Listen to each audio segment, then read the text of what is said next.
no, not another mystery novel. Honey, haven't you given up on those already? I think I'm getting pretty good at figuring them out. Yeah, your solution is to turn to the last page and see who the murderer is. Not this time, Dick. This book has the solution inside a sealed envelope. There is no way I can cheat.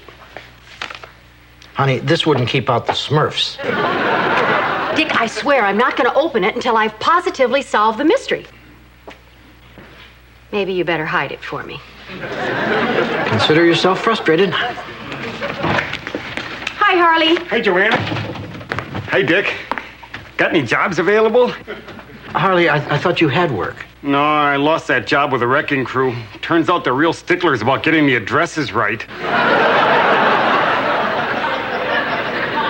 Yeah, I'm afraid there's nothing at this address either. Good morning. Hi, Harley. Well, I'm off on official volunteer fire department business. Doing what? Putting out volunteer fires? That wouldn't go over too well down at the firehouse, Dick. We like to treat this whole matter more seriously. Our motto is, fire can burn. Well, I've got fire inspections to conduct.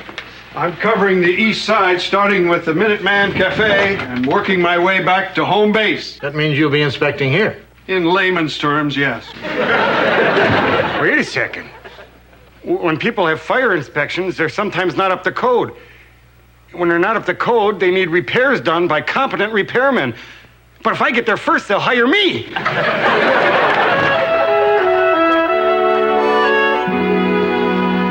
Larry, this fire extinguisher is a mess. It ain't our fault. It got burned up in a fire. And why do you have that pile of oily rags back here? It could go up just like that. That's what we used to start up the stove. Hello there. Got a cup of Java for a freelance repairman specializing in fire safety? Sure. Darryl, we got some Joe to brew. Throw a rag in the stove. Grab a seat.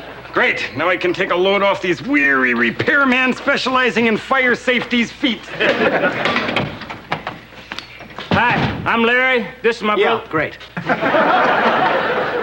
George, how fortunate. Hi, Michael. Word has it you're going to be inspecting mi casa. You mean your domicile? Well, let's talk English here. My apartment. You might find one or two irregularities in the wiring system. That's something you'll have to take care of, Michael. Exactly. I found this for you outside.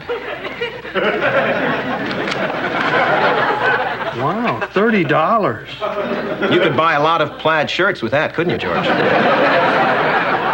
Well, yeah, but I got to give this back to whoever lost it. Well, George, whoever he was, he obviously intended it for you. The envelope has your name on it. That's true. Well, then, do we understand each other? Well, sure, Michael. We are talking English. Exactamente. Adios, amigo. Larry, you got a huge octopus behind the jukebox. All right. Darryl, grab a pot. I think we got our catch of the day. Not that kind of octopus. Sorry to go technical on you. Layman would call this a lot of wires. I'm afraid you're going to need electrical work done. You know, I think I'll rest my circuit tester right here on the table while I drink my coffee. Okay, Larry. You better get these violations fixed or we'll have to close you down. Whoa. Just as we were starting to do volume business. I hate to impose on a customer, but did we hear that you do freelance repair work? Perhaps. Why do you ask? Oh, my. It's just like they say in the brochure. Quaint, peaceful, Hi, welcome to Stratford. friendly.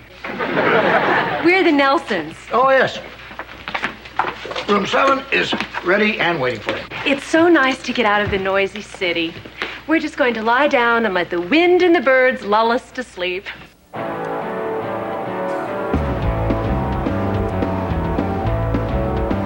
Those darn teenage birds. I think that's our neighbor's jukebox. I'll take care of it. Larry, what's going on over there? You're rewiring. Can't you find a quieter way of testing your circuits? No, I don't think Johnny Mathis is the answer. Larry? Larry? Come back here. What is it? Oh, Larry's playing disc jockey, and I'm phoning in a request that he shut up. Larry, get your tail back here. Dick! Joanna! Larry's dead. What? He's dead. He was talking on the phone, helping me rewire a circuit, and suddenly there was this big flash, and he lit up like a sparkler. It was terrible. Oh, my God. All right, you call the paramedics. I'm going over there.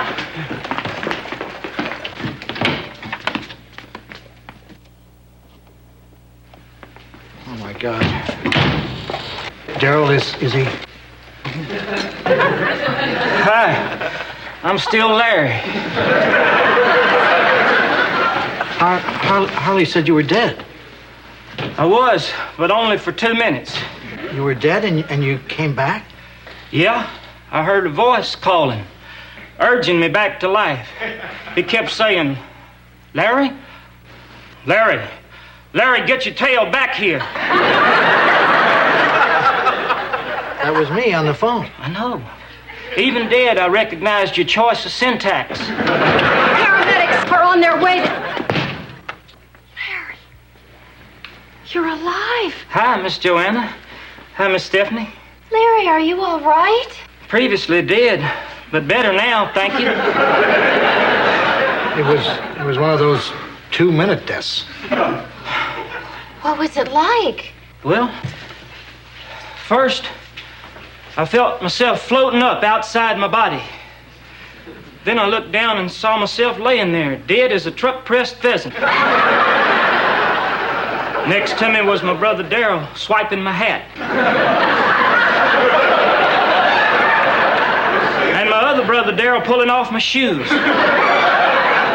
Then they started grappling over my coat. They stole your clothes? Well, in all fairness, I was dead. And if I'd been gone any longer, I'd had to meet my maker like this. Larry, do you remember anything else? Well, I noticed a bright light that enveloped me in a feeling of serenity and peace. It was at least a 75 water. Then I saw a magnificent presence beckoning to me with open arms and unbounded love. Larry, that's amazing. What did this presence look like? You know that girl on Facts of Life? Tootie? Yeah, kind of like her. Then what everyone says is true. Anyway, just as I was getting my heavenly legs, you called me back. Larry, look, you've had a big day. You've rewired the cafe. You've been dead. Why don't you go to bed and take it easy? No. I can't be getting any rest until I've done it. It? My mission. There's some task you're going to be needing done. And the reason I'm back on Earth is to do it. What is it? Can't say. Tootie works in mysterious ways. But I'll know in my gut when I do it. Wait a minute. You got something on your sweater. This could be it. Lint? Nope. Weren't it. Larry, do you have any idea of when this it is going to happen? Can't say. Could take a day. Could take a lifetime. Weren't it. Weren't it. Weren't it.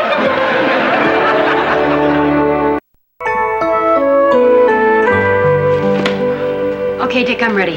Here goes. It is my considered opinion that the murderer can only be Bjorn, the ski instructor. The motive, the oldest of all. He couldn't bear to see Lizzie in the arms of Raoul the gardener. Well?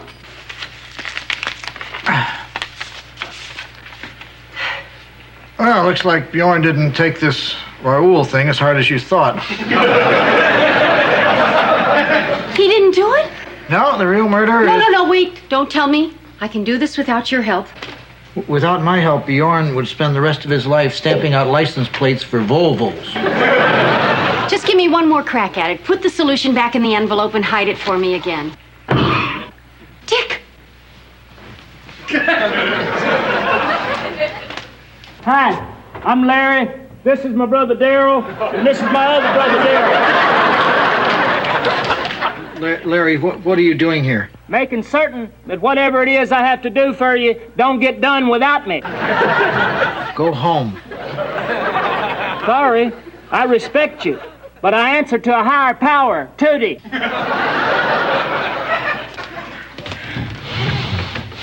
Larry, come in here.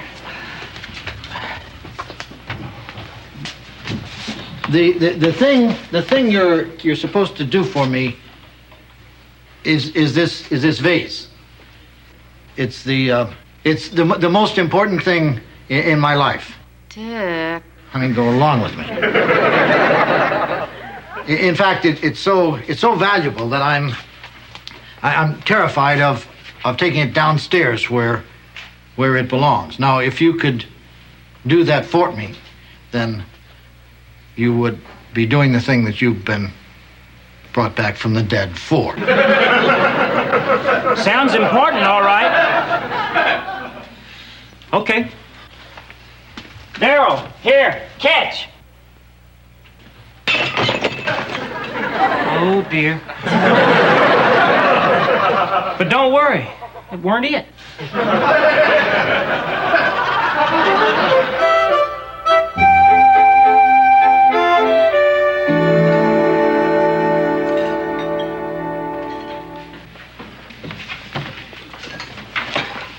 The kitchen checks out.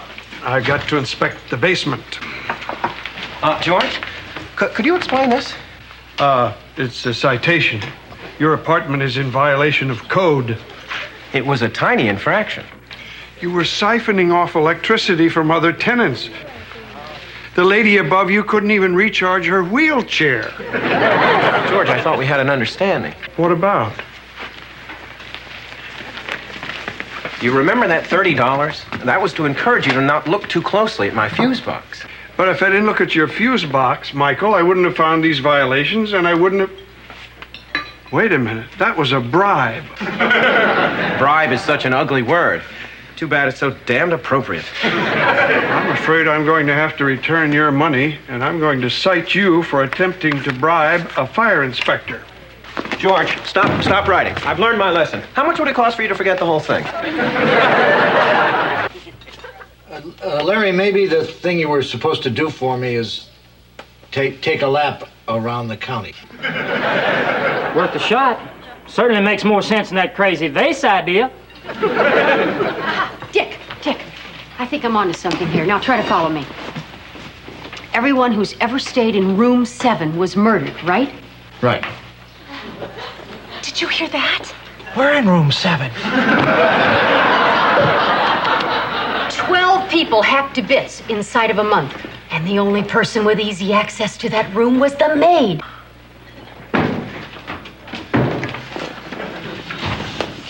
I broke one of the yolks. Can you live with it? Yes, it's perfect. We love it.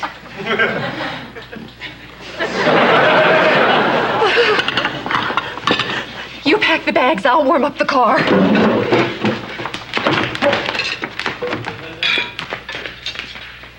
Bad news, Dick. I'm going to have to cite you unless you get the basement cleaned up by the 15th. Okay. George, you have until the 15th to clean up the basement. Gee, Dick, you're not giving me much time. I'm kind of busy with these fire inspections. High potential charred remains. I couldn't help overhearing you might be in need of my services. I got this unsolicited letter of recommendation from my last employer. Harley Eston is a good worker, and in no way do I hold him responsible for my death. Well, that cinches it. Looks like you got yourself a job. Thanks, boss. Boy, this is my passport to anywhere. Dick, Joanna, that disgusting man over there is smoking a cigar. Why don't you tell him to put it out? What, and risk having a smoke ring touch my hair? Well, I guess somebody has to protect the hair of our women folk. This room will need 15 minutes to air out. I'll need 30. Mr. Jessic, I'm sorry, but we don't permit cigars in the inn. Why not? Well, some of the other guests think they're, well, disgusting. This isn't disgusting. This is disgusting.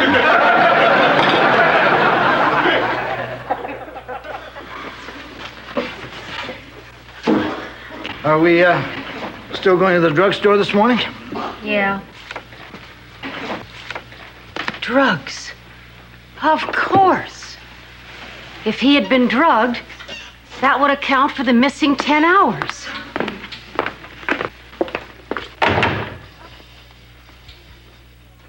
Stephanie, I think you can finish clearing away the plates now. But I still smell smoke.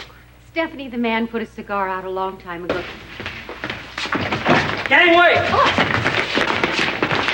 Oh! Oh, my God! Fire! I told you I smelled smoke.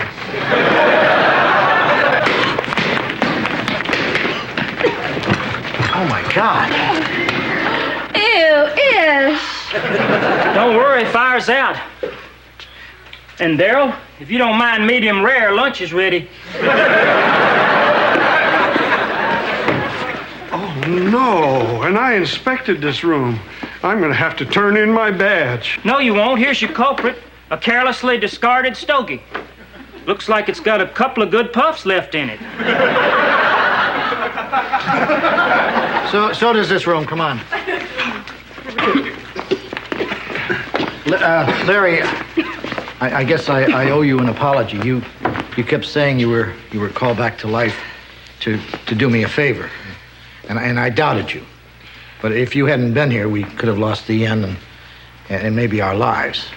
And that's what you were called back to do, and I'm glad that you were here to do it. Glad I could help out. But this weren't it. Of course it was. I gotta go with my gut, and my gut's going no way. Larry, you saved the inn. This was it. No, it weren't. Yes, it were. Nuh-uh. Larry, you risked your life to save me and the place I love. No one has ever done such a thing for me in my life. And I want to thank you from the bottom of my heart. Now get out. Okay, I'm off the case. But you're doing a whole nose full of thumbing at the metaphysical. Well, that room's a mess. Harley, I have some mops and pails in the basement. Come on. Right behind you, boss.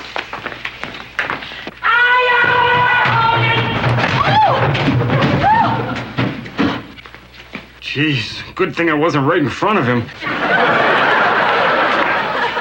Honey, are you okay? I've been better. Careful, I gotta find you. Excuse me. I felt a disturbance in the force. Dick just fell down the stairs.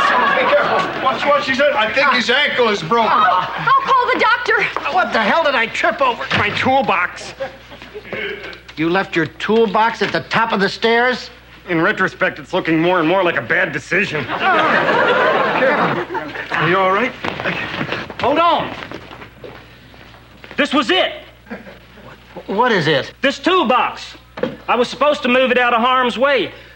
That's what Tootie sent me back for. Larry, at this point, who cares? Well, how did we get to this point? When I could have done some good, you kicked me out on my keister. Come on, Daryl. Man comes back from the dead with a mission, but will anyone let him do it? No. Oh, no!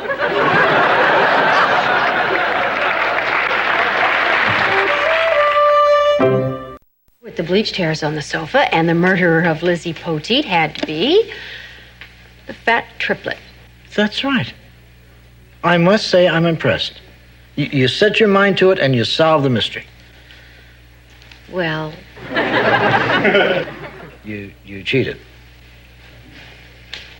But finding where I'd hid the envelope, I mean, that took some pretty good detective work.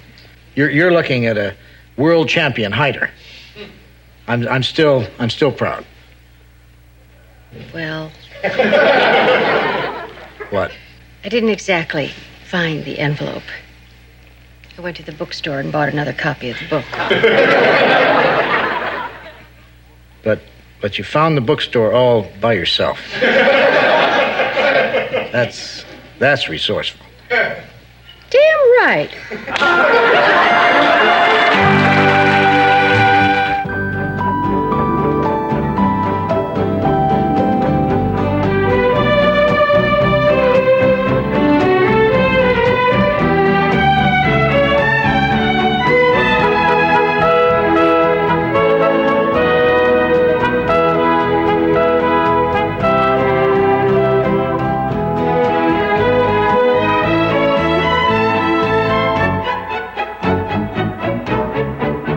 Meow.